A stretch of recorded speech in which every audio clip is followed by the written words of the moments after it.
This episode of the ABIC podcast is brought to you by InSkin Cosmetics.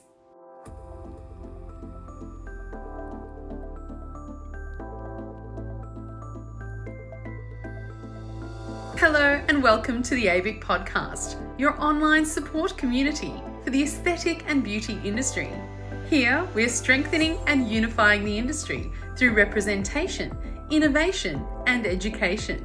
This is a platform created and dedicated to the aesthetic and beauty industry, valuing unity and advancement.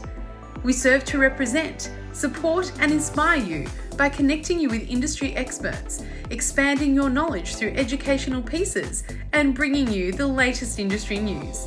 This is the ABIC podcast.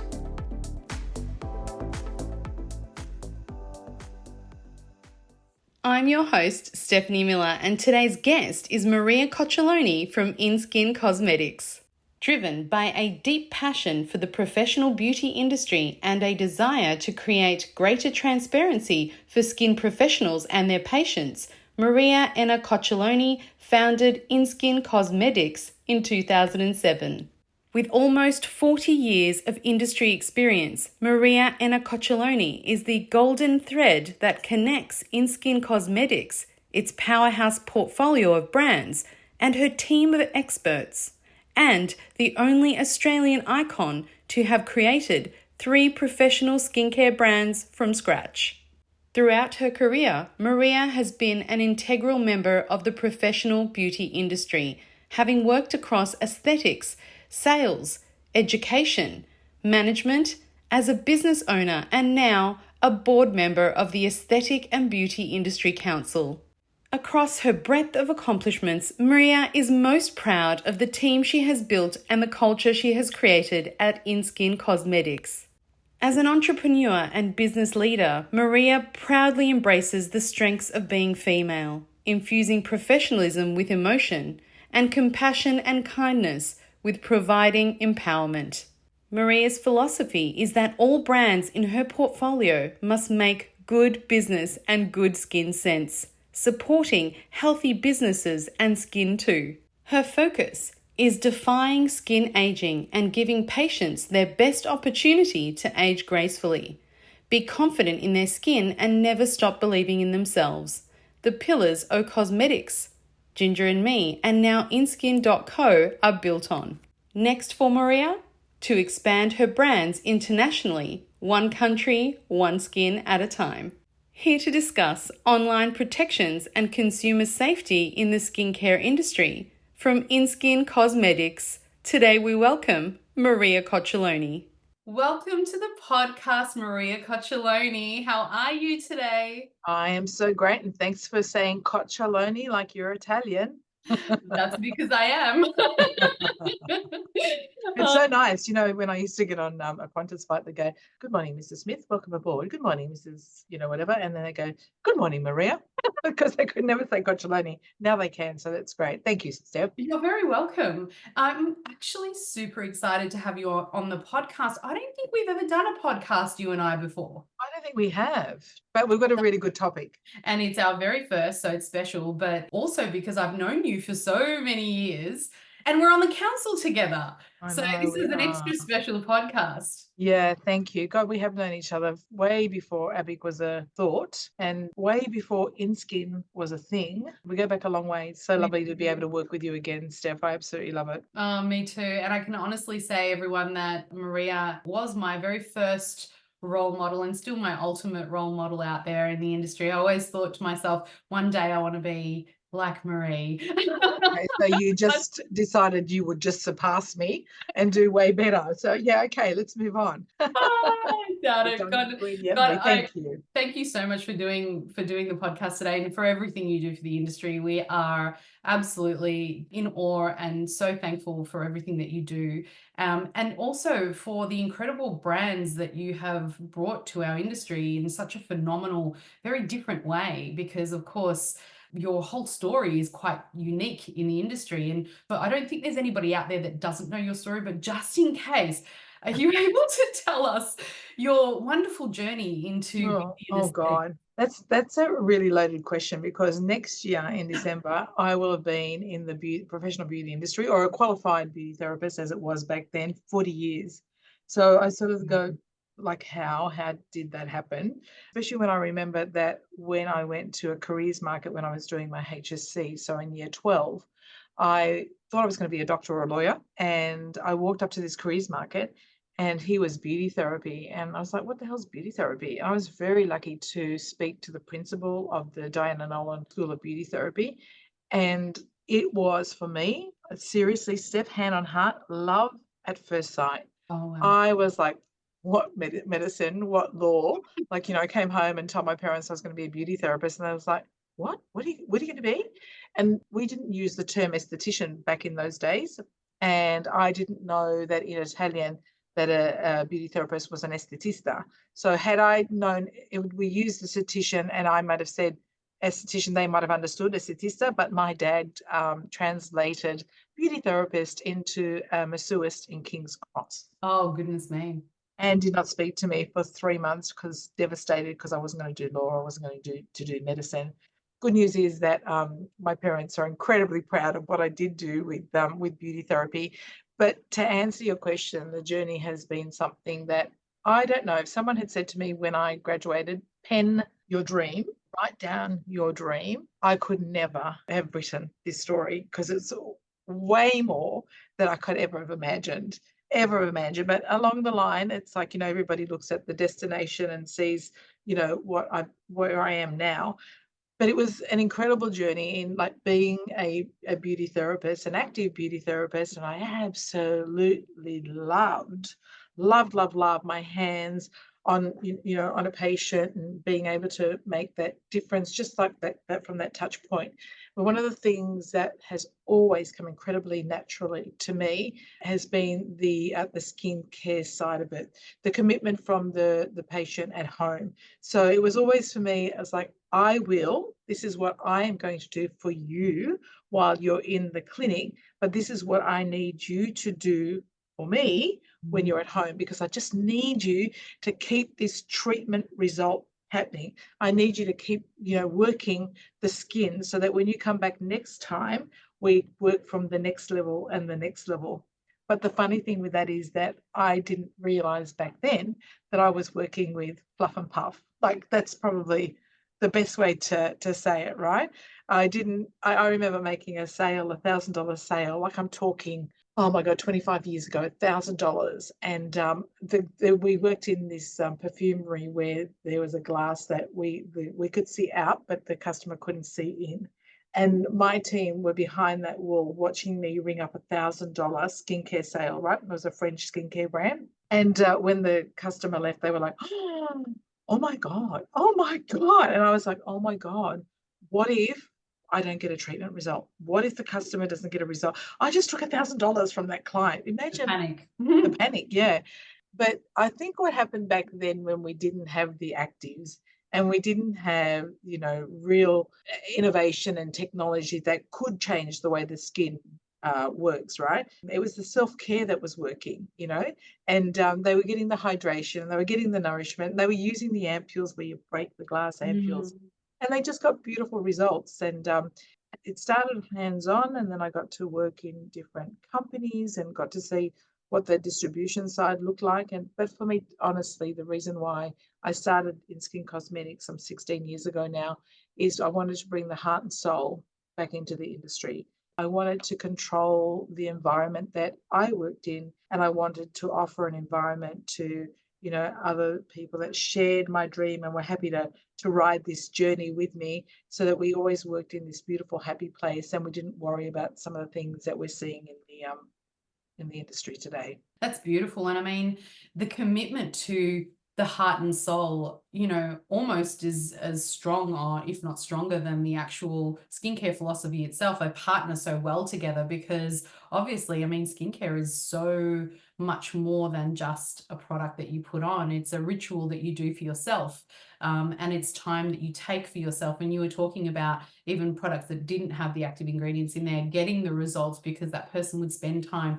And that act of self-love and self-care lowers your cortisol levels, and we all know that cortisol and inflammation is the common causative factor in all skin concerns. So I can imagine that would marrying those two elements together within your brands has been such a beautiful and unique kind of outlook that you've put out there.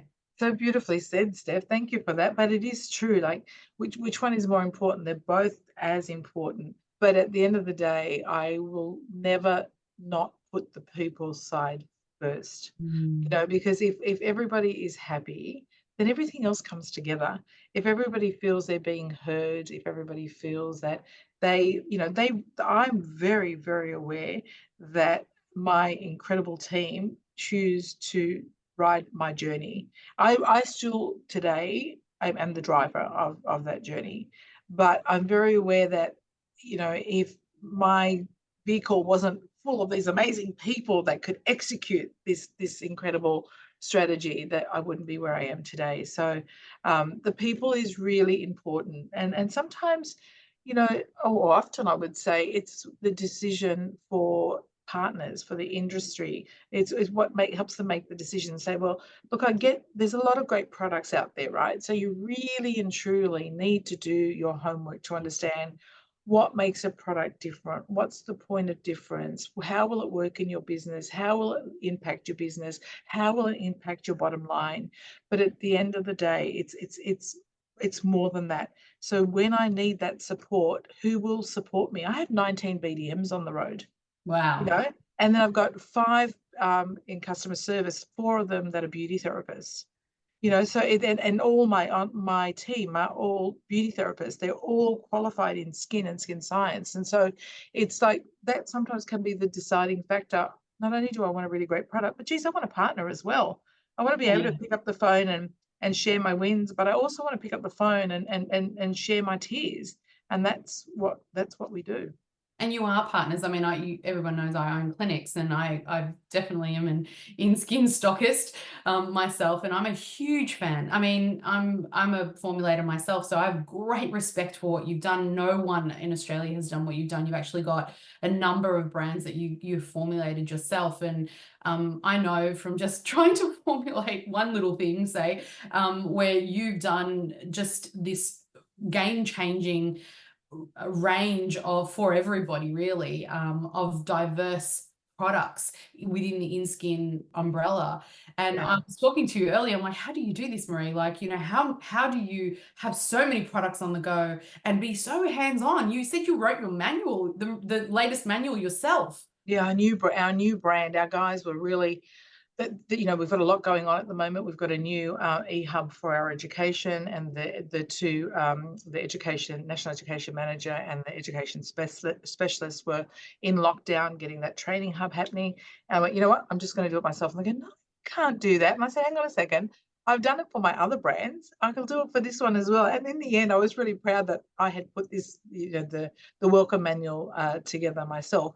And I think that you'll understand this, Steph, and our listeners, when you're creating a brand, Mm. sometimes the strength of that understanding of what that brand stands for is so vivid in the creator's mind, and it does take a little bit more for others to really understand the intricacies of what that brand is. And so InSkin's got a number of brands, and the new brand that we're launching in for Expo is very specific, and where it sits is very specific. And in my mind, it's a no-brainer, but I have to be aware that, I have leading brands in the industry, and others will go like, why in the world is Maria Coccioloni bringing out a third brand? So it's There's a very market for it, I tell you what. exactly, exactly. So, but this brand can't be any less amazing than the ones we've put out there. But so it's got to be, you've just really got to be able to impart the knowledge wisely and well, so that it doesn't sabotage or impact other brands. Like, I don't want our clinics to go, I'll just take this third brand, because if they sell one new product, they'll make $27. But if they sell an O Cosmetics or a Neuro Cosmetics, they'll make $50 to $100. Mm. So there's a lot of thought that needs to go into the execution of another brand. But I love driving the brands, but I drive the culture of this business just as strong as I drive the brands, because there's no compromise on either one. We do And things people first. people first. I love that. And I think that resonates throughout all of your brands, throughout all of your companies, that one guiding kind of principle there that really makes the decisions for you. We're going to be talking about this thing called online protection, and where this was born from was clearly from that philosophy of people first. It spilled Yes. over into all aspects of all your procedures, protocols, and your beliefs and how you structure your company. And it's such an incredible gift that you've given to clinics and therapists. Tell us about what online protection actually is and why did you dream this up? I think that first and foremost, the reason why when I created O Cosmetics, and actually even before O Cosmetics, when I think about it, even when I started with my first brand where I was distributing somebody else's brand, Mm. it was online protected as well. And I think it's simply put is that I'm a beauty therapist myself. So if I spend 15 minutes or half an hour with you and I diagnose your skin and I put together a customized treatment plan for your skin, even back then, I don't want to lose my customer, my patient, to somebody else. So the main reason I think why people don't on the spot purchase their skin solution if it's not budgetary is because, well, it's still budgetary, right? Because they're going to go and look where they can find it cheaper. And that for me is not fair.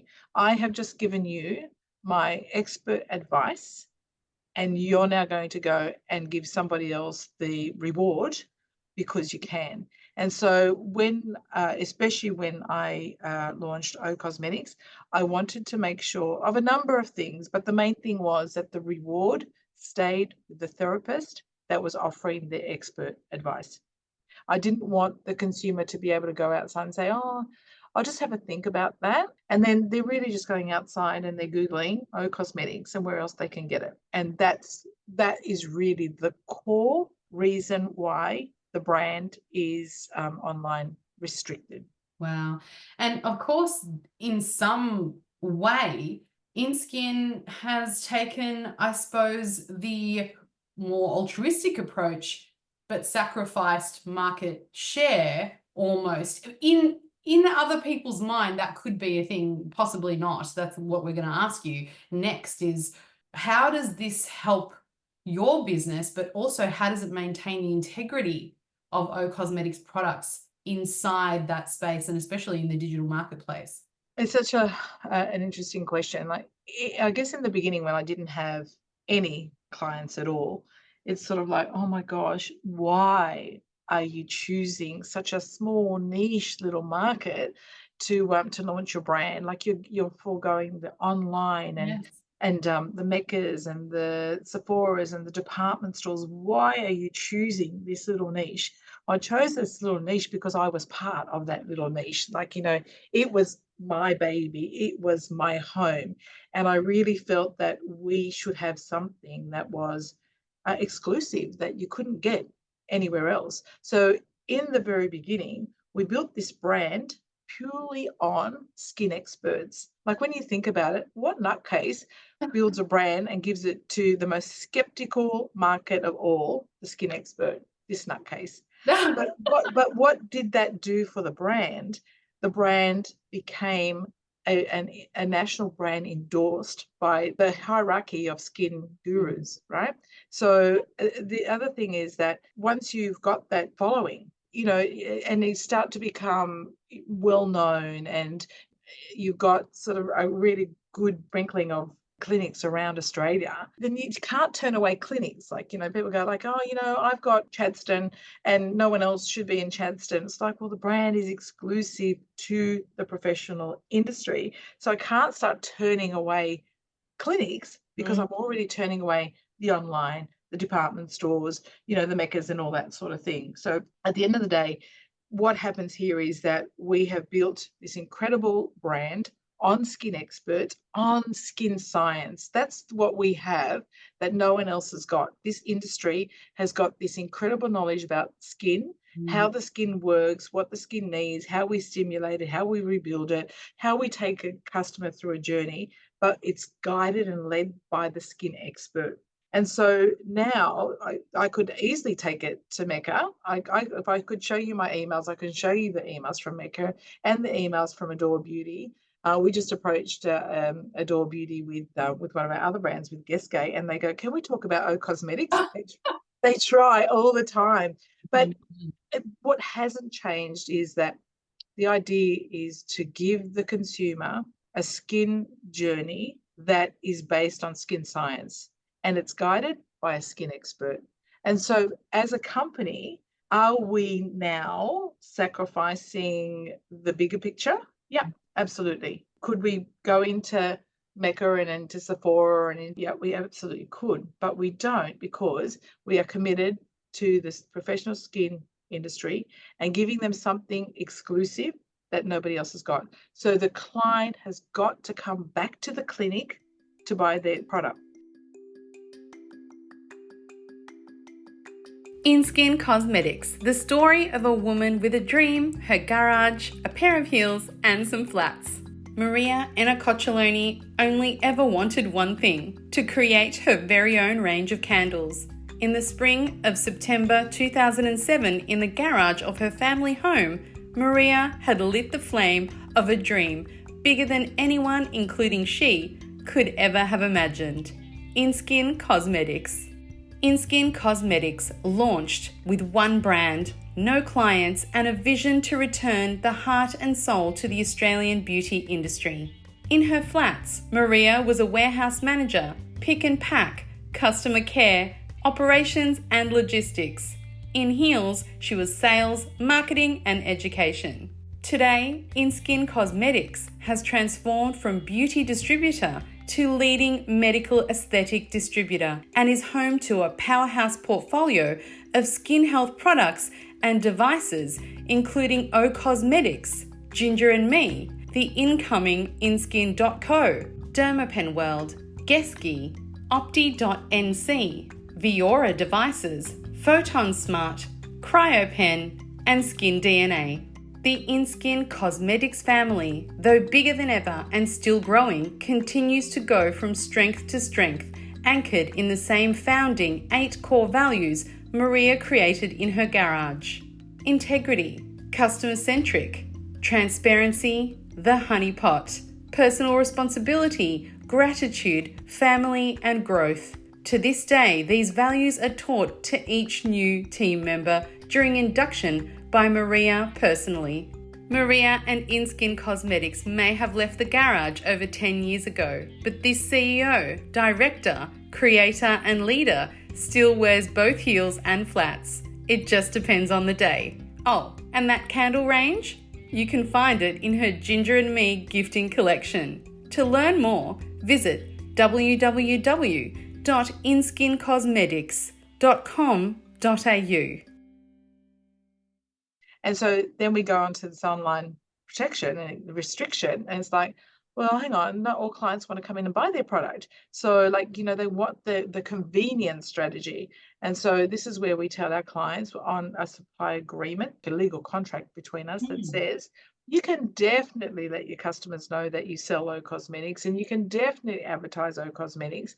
But when they come and purchase, they can only purchase through a passcode protection. And what that means is that you've taken the guesswork or the self-diagnosis away from the consumer, and the expert is always guiding. So you want a vitamin A? Absolutely. Let's talk about your skin. Let's talk about what type of vitamin A you need, what dose, what percentage of vitamin A, the application, the frequency. Let's make sure that when you do purchase your vitamin A, it's the right one for your skin. Talking a lot about the customer journey, and it's so wonderful that you focus so heavily about that client journey, that client experience, because I think that maybe a lot of brands lose sight of what does the customer actually need and what's going to benefit them, rather than what's expedient, what's convenient for them. In which ways do you actually support this online journey for your clients? Well, I guess at the end of the day, we lead. the journey. So when you come onto O Cosmetics, and it'll be the same for our new brand that's coming out, just so that you know, Oh, wow. 16 years later, this new brand will be online restricted as well, for all the reasons that I've just said, you know. So from our perspective, it's a partnership. I know lots of people now use the word partner, but I've always used that word. Our clinics, our clients are our partners because we partner each other's dreams. So when it comes to how we support them, we make sure that they've got innovation. First of all, like, you know, when people go to Mecca, they go to Mecca because there's something innovative happening. There's something like, you know, there's a new powder, or there's a new sheet mask, or there's a new serum, or, you know, I personally make sure that we have all those things. And like, you know, we just launched, I think it was late last year, just two brushes, like a foundation brush and a concealer brush. It took us 18 months to launch those two brushes, because we did them from scratch, where there's no white labeling here. We don't buy out of vaults. We don't take someone else's product and put our name on it. We do everything from scratch, including these brushes, right? If you see my bathroom, I've got so many brushes from other brands, and then versions of, yes. But we make sure, and it's like, you know, I've got a team of like 80 people. So we make sure that, you know, makeup queens, for instance, they have to use the brush and they all have to love it. So it's important that when the clinics get the brush, they go, oh my God, Marie, these brushes, they're amazing. I know. So, you know, you can't just put product in a clinic. We make sure that we have the innovation.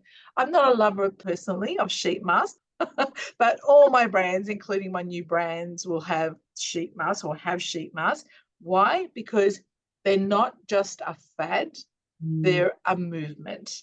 You know, there's that whole Korean philosophy of a sheet mask a day, and it's here to stay. So I can't not have them, because then the consumer comes into the clinic. It says, do you have sheet masks? Oh no, we only have O and Neuro Cosmetics, and neither of them have a sheet mask. So you'll just have to go to Mecca. No, what we do is we do everything possible so the patient or the guest doesn't need to leave the clinic, because our brands have everything that they're looking for. What else do we do? Like, we have 19 BDMs on the road. They're called BDMs, Business Development Managers. I would get really upset if I hear that they're taking orders. Like, no, the clinic knows how to place an order. Yes. The clinic knows when they need stock. Do not wait for a month for the BDM to come in. Let's work on building your business. What do we need to do?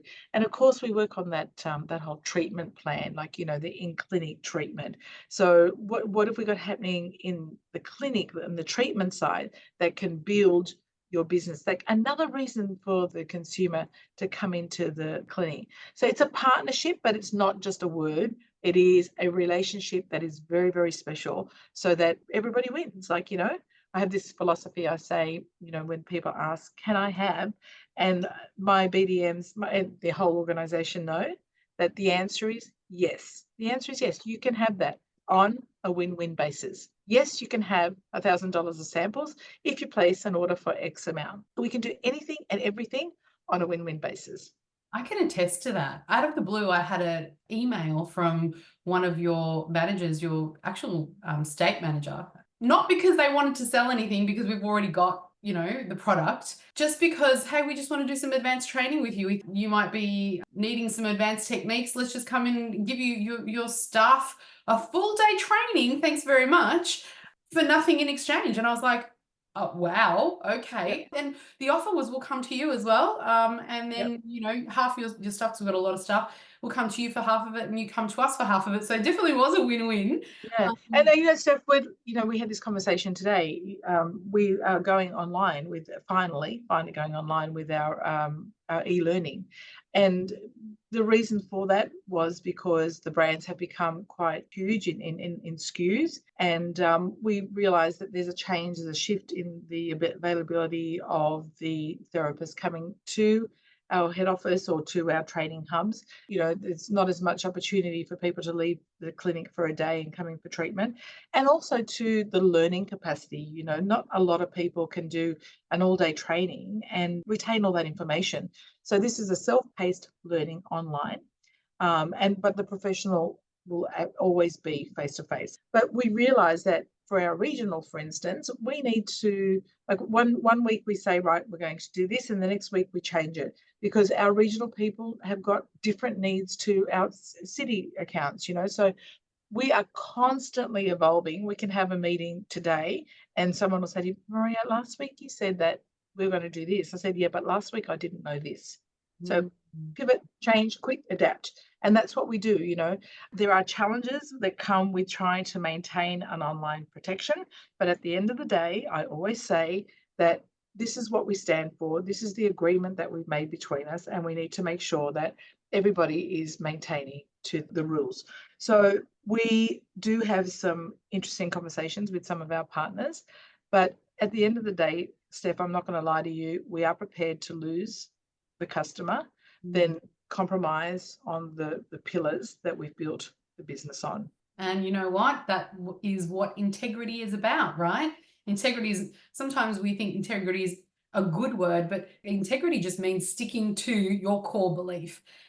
And you definitely have spades of that. I mean, there's such a changing landscape at the moment. There's so many technological advances. There's so many things that are happening in our industry to evolve it and change it. There's changes in consumer behavior.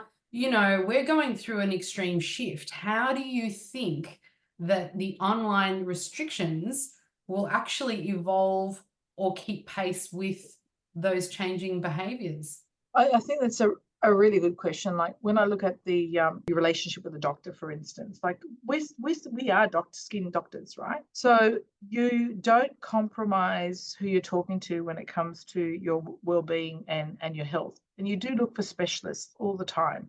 I see an integrated doctor because I'm of an age with like hormones and all that sort of stuff, and I realize that my GP's got no idea about hormones. So I see an integrated doctor. We have an interesting relationship because she's a bit nuts, but I stick with it. Like people say to me, how do you stay with her? She's crazy. I stay with her because she's crazy, but she's smart. She's really clever and she's got a really great understanding of health and well-being, and she specializes in hormones.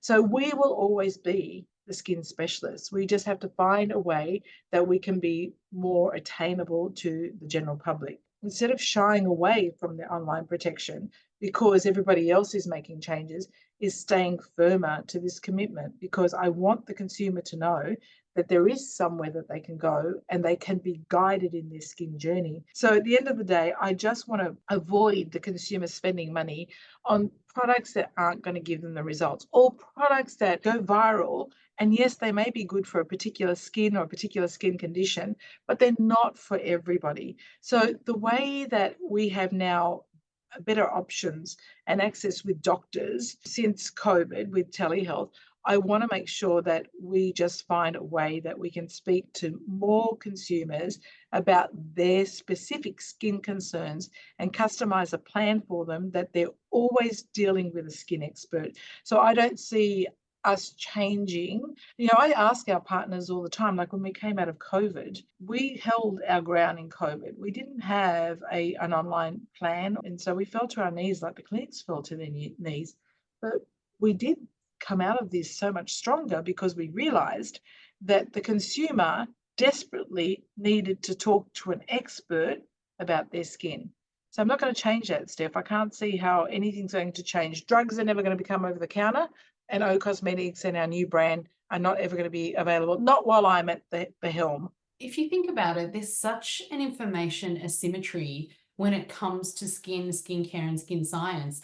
There's so much information available out there in the internet and online channels, but there's still a fundamental asymmetry. The therapist will always know more than the consumer because that's their profession.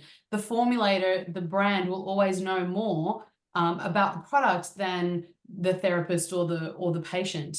That in of itself leaves patients susceptible to purchasing the wrong thing for their skin. Even if they do research, even if they do their due diligence, they just don't have the background that a skin therapist would have to be able to recognize, diagnose a condition, and then give them the right suitable prescription to address them. And I think what you've done is you've actually not just online protected for the therapist, but you've actually protected for the patient, for the person, the end user, to get the right thing for their skin. Yeah, and that is why I have multiple brands that I create myself because, you know, absolutely. Is O Cosmetics for everyone? Well, it's been made for everyone that's got skin. I know that sounds really general, but everyone that's got skin is concerned with aging. That's what O Cosmetics was ultimately created for. And of course, as it's grown, it's become very skin condition specific, skin concern specific. There's something for everyone in there. But it's a very active brand. So if you come to O Cosmetics and your skin is impaired and your skin is compromised, can you rebuild the skin with O? You can. Or you can go to Neuro Cosmetics that was specifically made for that type of skin. It's a lower price point. It's an easier entry point. It's still cosmetical. It's still got the functional actives, but some of the ingredients that are in O are in Neuro in different forms and different percentages. The new brand that's coming will have another, without giving too much away, will give another perspective. So my goal has been, and here's where the dream comes true, is that we'll have a trilogy of brands that will put a buffet of ingredients, active ingredients in their functional dose on the table. So the skin therapist says, right, well, I do need a vitamin A. This skin condition does need a vitamin A. But when you put the 3 brands on the table, there is going to be a very specific vitamin A, a type, a percentage, a dose that is going to cater specifically for that skin. And so that was the dream, and that's the dream that's coming together, that the industry is able to find all the answers, and so that the consumer doesn't need to go. I say this over and over again. We don't need the consumer to top up their skin solution or top up their skin needs by going to an online site or going to somewhere where they are self-diagnosing. If we're going to be online protected, we're going to make sure that we're going to give the clinics everything that they need in order to ensure that the customer doesn't need to go anywhere else. Love that philosophy. And coming full circle, I suppose what you've just said is the reason why O Cosmetics and really InSkin has such a huge commitment to really providing, as you call it, professional grade skincare, and really only exclusively sell them through skin experts. It kind of rounds out that picture. Well, look, you call it professional grade. I actually coined the word cosmetic. So cosmetics meets medical. I've trademarked that name 16 years ago. People use that now and don't realize that it's actually a name that we've trademarked. But the reason for doing that was not a marketing thing. It was to ensure that what we created, back 14 years ago, like Albert Klingman coined cosmeceuticals in 1984. Right. And then I launched O Cosmetics in 2010. I did not want us to be in the same category because the technology advancements, the opportunity to create a brand in 2010 was very different to what we were working with in 1984. We were only just starting to use glycolic acid and lactic acid and the AHAs. Now, in 2010, not to mention what we've created since, could not go in the same category. So we're saying here that we're giving you something for the professional beauty industry, but a category that the other platforms don't have, for instance. Yeah, but the whole thing comes back to respecting the industry, to respecting the skin expert and making sure they've got all the tools that they need to compete with the big guys. Well, you certainly have dreamed big, and I mean huge. Your vision is unlike anybody else's that I've ever met.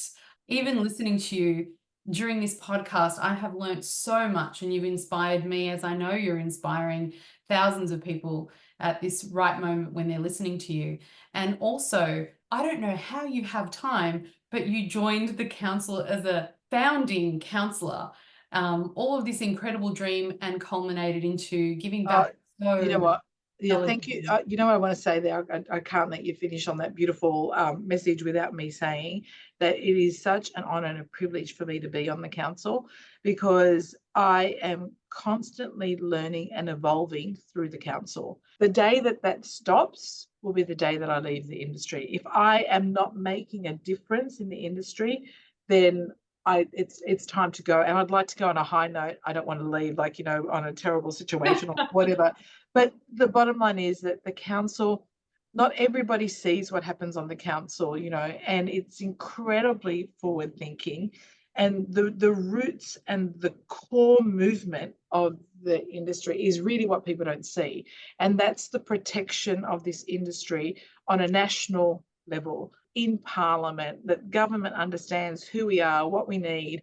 And, you're always fighting for this industry, and it's for the long-term protection of the industry to ensure that, that we don't get some government body that comes in and regulates the industry and none of it makes sense. You're looking to, self-regulate the industry so that it's safe and that the industry stays solid and strong. So I wish that everybody could see really and truly what happens at the core of ABIC, and that everybody says, I just need to be a member because I need to support that movement, because it is a movement. And I just need to say that, what you do and the council in its entirety exactly is something that I haven't seen for a long time in this industry. And everybody needs to back it to ensure its long-term protection of the industry. We are all of us, the council. We are all of us. All of us. We have Yep. varied voices, but we listen to everyone's voices, and we do need to put the actual body over and above our personal opinions or our personal likes or dislikes of a certain one person within a council. And I think you're talking about the state of the industry, and it's really important to say the actual organization will, if we do it right, will outlive all of us, and that's what we need to look to. Oh my God, that's the legacy. You're absolutely right. For our industry, not for individual people. Yeah, And absolutely. if we get it right, it's going to be fantastic, and you're definitely a leader and a pillar along that journey of establishment and the foundation. And not just a dinosaur. No, a pillar, not a dinosaur, for sure. And we Thanks, will Steph. leave on that wonderful note. And thank you so much for visiting us today and giving us a world of opportunity for our businesses. Because I know, as I said, I'm a clinic and I thrive under your umbrella as well. So thank you so much. Thank you, Steph. Thank you. Thanks for having me, ABIC. You've reached the end of another episode of the ABIC podcast, your online support community for the aesthetic and beauty industry. Thank you for listening, and until next time, stay connected.